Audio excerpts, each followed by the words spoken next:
Hello friends, welcome to my channel. मेरा नाम कविता है। मैं एमए, बीएड, सीटेट और यूजीसी नेट क्वालिफाइड हूँ। अगर आप मेरे चैनल पर नए हैं तो चैनल को सब्सक्राइब करें, लाइक करें और शेयर करें और बेल आइकन को ज़रूर दबाएं जिससे मेरे आने वाले वीडियो का नोटिफिकेशन आपको मिल जाए।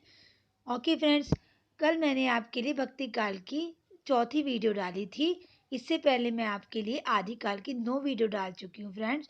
अगर आपने वो नहीं देखे हैं तो वो जाके ज़रूर देखिए, उसके बाद ये वाली वीडियो देखिए फ्रेंड्स। ओके, चलिए हम शुरू करते हैं। कल हमने सुंदर दास पढ़े थे, आज हम मलुक दास पढ़ेंगे।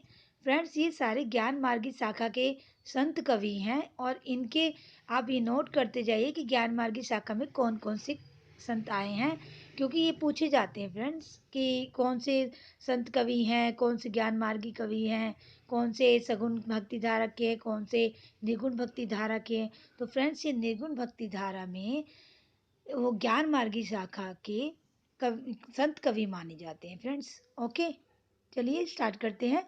मलुक दास के पढ़ते हैं आज। मलुक दास का जन्म लाला सुंदर दास खत्री के घर में वैशाख कृष्ण 5 संवत 1631 में कड़ा जिला इलाहाबाद में हुआ। इनकी मृत्यु 108 वर्ष की अवस्था में संवत 1739 में हुई। ये औरंगजेब के समय में दिल के अंदर खोजने वाले निर्गुण मत के नामों संतों में हुए हैं और इनकी गद्दियाँ कड़ा, जयपुर, गुजरात, मुल्तान, पटना, नेपाल और काबुल तक में कायम हुई। इनके संबंध में बहुत से चमत्कार या करामातें प्रसिद्ध है।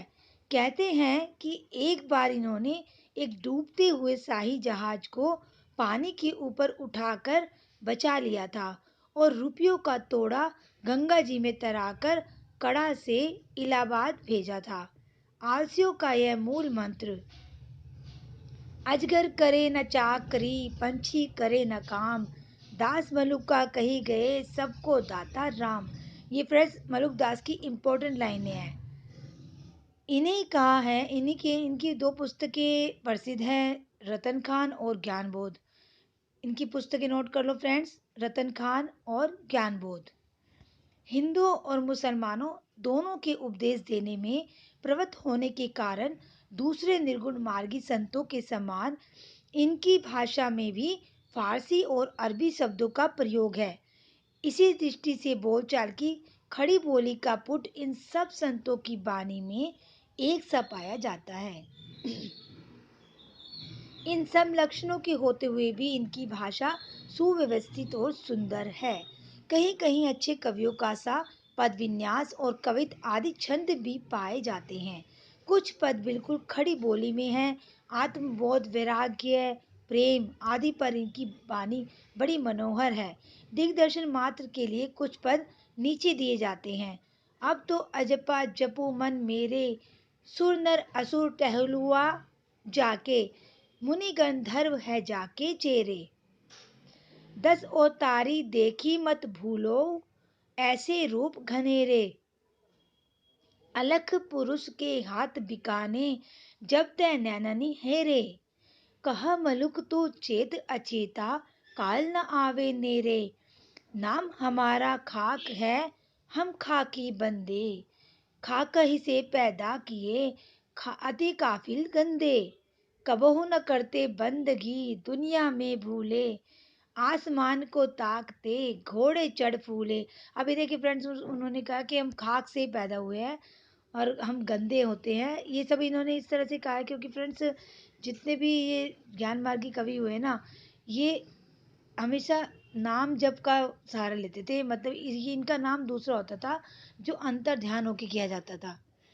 कुंडली जागरणी जो थी नाथ पंथियों का, उन्हीं से इन्होंने प्रेरणा ली थी। कबहू न करते बंदगी, दुनिया में भूले, आसमान को ताकते, घोड़े चढ़ फूले, सबहिन के हम सबे हमारे, जीव जंतु मोहे लगे प्यारे, तीनों लोक हमारी माया, अंत कतहु से कोई नहीं पाया, 36 पवन हमारी जाति, हम ही दिन ओ हम ही राती, हम ही तरवर कीट पतंगा, हम ही दुर्गा हम ही गंगा, हम ही मुल्ला हम ही काजी, तीरथ भरत हमारी बाजी। हम ही दशरथ हम ही राम, हमरे क्रोध ओ हमरे काम। हम ही रावण हम ही कंस, हम ही मारा अपना वंश। इनका मतलब ये था कि हमारे अंदर ही भगवान है, हम ही सब कुछ होते हैं। अगर हम अपने अंदर झांक के देखेंगे तो हमें सब भगवान मिल जाएंगे वहीं, हमें कहीं भी जाने की जरूरत नहीं पड़ेगी। अक्षर अनन्य, एक अक्षर अनन्य थे। संवत 1710 में इनके वर्तमान रहने का पता लगता है। ये दतिया रियासत के अंतर्गत सेनुहरा के कायस्थ थे और कुछ दिनों तक दतिया के राजा पृथ्वी चंद के दीवान थे। पीछे ये विरक्त होकर पन्ना में रहने लगे। प्रसिद्ध छत्रसाल इनके शिष्य हुए। एक बार ये छत्रसाल से किसी बात पर अप्रसन्न होकर जंगल में चले गए। पता लगने पर जब महाराज छत्रसाल क्षमा प्रार्थना के लिए इनके पास गए, तब इन्हें एक झाड़ी के पास खूब पैर फैलाकर लेटे हुए पाया। महाराज ने पूछा, पाँव पसारा कब से? चट से उत्तर मिला, हाथ समेटा जब से। ये विद्वान थे और वेदांत के अच्छे ज्ञाता थे। इन्होंने योग और वेदांत पर कई ग्रंथ, राजयोग, विज्ञान योग, ध्यान योग, सिद्धांत बोध, विवेक दीपिका, अब फ्रेंड्स ये नोट कर लो, ये सारी इनकी पुस्तकें हैं जो इन्होंने ग्रंथ लिखे हैं। ब्रह्म ज्ञान, अनन्य प्रकाश आदि लिखे और दुर्गा सप्तशती का भी हिंदी पदों में अनुवाद किया। राजयोग के कुछ पद नीचे दिए जाते हैं। यह भेद सुनी पृथ्वी चंद राय, फल चारहु को साधन उपाय। यह लोक सधे सुख पुत्र बाम, पर लोक नसे बस नरक धाम। पर लोक लोक दो सधे जाए, सोई राजयोग सिद्धांत आए। निज राजयोग ज्ञानी करंत, हटि मूढ़ धर्म साधत अनंत। अब आप ये देखिए, निर्गुण मार्गी जो संत है उनकी परंपरा थोड़ी ऐसे ही हुए थे, जिनकी रचना जो है साहित्य के अंतर्गत आ सकती है। शिक्षितों का समावेश कम होने से इनकी वाणी अधिकतर सांप्रदायिकों के ही काम का है। उसमें मानव जीवन की भावनाओं की यह विस्तृत व्यंजना नहीं है जो साधारण जन समाज को आकर्षित कर सके। इस प्रकार के संतों की परंपरा यद्यपि बराबर चलती रही थी, पर एक नए पंथ निकलते थे यहाँ से। पर देश के सामान्य साहित्य पर उनका कोई प्रभाव न रहा। दादू दयाल की शिष्य परंपरा में जगजीवन दास या जगजीवन साहब हुए, जो संवत 1818 के लगभग वर्तमान थे। अभी देखिए फ्रेंड, दादू दयाल की शिष्य परंपरा में जगजीवन दास, मतलब कि जगजीवन दास जो या जगजीवन साहब, ये इनके शिष्य थे दादू दयाल के। ये 1818 था इनका वर्तमान, मतलब ये 1818 में थे। ये चंदेल ठाकुर थे और कोटवा के निवासी थे। इन्होंने अपना एक अलग सतनामी संप्रदाय चलाया। इनकी वाणी में साधारण ज्ञान चर्चा है। इनके शिष्य दुलम दास हुए, जिन्होंने एक शब्दावली लिखी। उनके शिष्य तोंवर दास और पहलवान दास हुए। तुलसी साहब, गोविंद साहब, भीका साहब, पलटू साहब आदि अनेक संत हुए। प्रयाग के वेलेवेडियर प्रेस ने इस प्रकार के बहुत से संतों की वानियां प्रकाशित की है। अभी फ्रेंड जैसे आपको एक क्वेश्चन दे देंगे कि जो ये ज्ञान मार्गी में कौन से कवि आते हैं, उसमें 4 ऑप्शन दे देंगे और एक कोई भी दे देंगे। जैसे मान लो एक आदिकाल का कवि दे दिया तो आपसे पूछ लिया जाएगा कि ये कौन सी शाखा के कवि है। तो इसलिए फ्रेंड्स मैं आपको इसलिए बता रही हूँ, ध्यान से देखिए, पूरी जो भी मैं आपको पढ़ा रही हूँ उसको पूरे ध्यान से बिना स्किप करे देखिए वीडियो को, क्योंकि इसमें बहुत बहुत इंपॉर्टेंट चीज़ें आएंगी बीच बीच में। अब जैसे ये देखिए, तुलसी साहब, गोविंद साहब, भीखा साहब, पलटू साहब आदि अनेक संत हुए, ये भी संत थे। अब ये इनका नाम कहीं और नहीं होगा, जैसे आपको मिलेगा नहीं, इसमें बीच में आपको आ गया, इसलिए आप इनको भी नोट करते चलिए फ्रेंड्स।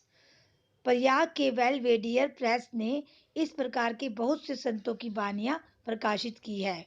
निर्गुण पंथ के संतों के संबंध में अब ये भी पूछ रहे थे कि ये कहाँ से प्रकाशित हुई है, तो ये भी फ्रेंड्स नोट्स कर लीजिए। अच्छी तरह समझ रखना चाहिए कि उनमें कोई दार्शनिक व्यवस्था दिखाने का प्रयत्न व्यर्थ है। उन पर द्वैत, अद्वैत, विशिष्टाद्वैत आदि का आरोप करके वर्गीकरण करना दार्शनिक पद्धति की अनभिज्ञता प्रकट करेगा। उनमें जो थोड़ा बहुत भेद दिखाई पड़ेगा वह उन अवयवों की न्यूनता या अधिकता के कारण जिनका मेल करके निर्गुण पंथ चला है। जैसे किसी में वेदांत के ज्ञान तत्व का अवयव अधिक मिलेगा, किसी में योगियों के साधनत्व का, किसी में सूफियों के मधुर प्रेम तत्व की और किसी में व्यवहारिक ईश्वर भक्ति, कर्ता पिता प्रभु की भावना वेदांत से लिया हुआ है। जो प्रेम तत्व है वह सूफियों का है, ना कि वैष्णवों का। अहिंसा और प्रपत्ति के अधिकतर अतिरिक्त वैष्णवत्व का और कोई अंश उसमें नहीं है। उसके सुरति और नृत्य शब्द बौद्ध सिद्धों के हैं। बौद्ध धर्म के अष्टांग मार्ग है। सम्यक स्मृति और सम्यक समाधि।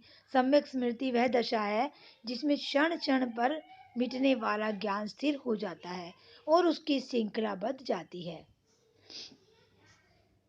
समाधि में साधक जब संवेदनों से परे हो जाता है, अतः सुरति नृत्य शब्द योगियों की वाणियों से आए हैं, वैष्णवों से उनका कोई संबंध नहीं। फ्रेंड्स, ये वीडियो थोड़ा छोटा रहेगा क्योंकि आज हमारा ये प्रकरण खत्म हो गया है।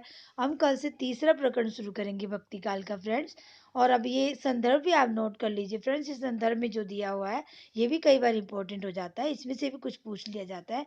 जैसे ऊर्जा के पीर और सेक तकी चाहे कबीर के गुरु ना रहे हो, पर उन्होंने उनके सत्संग से बहुत सी बातें सीखी, इसमें कोई संदेह नहीं। कबीर ने शेख तकी का नाम लिया था।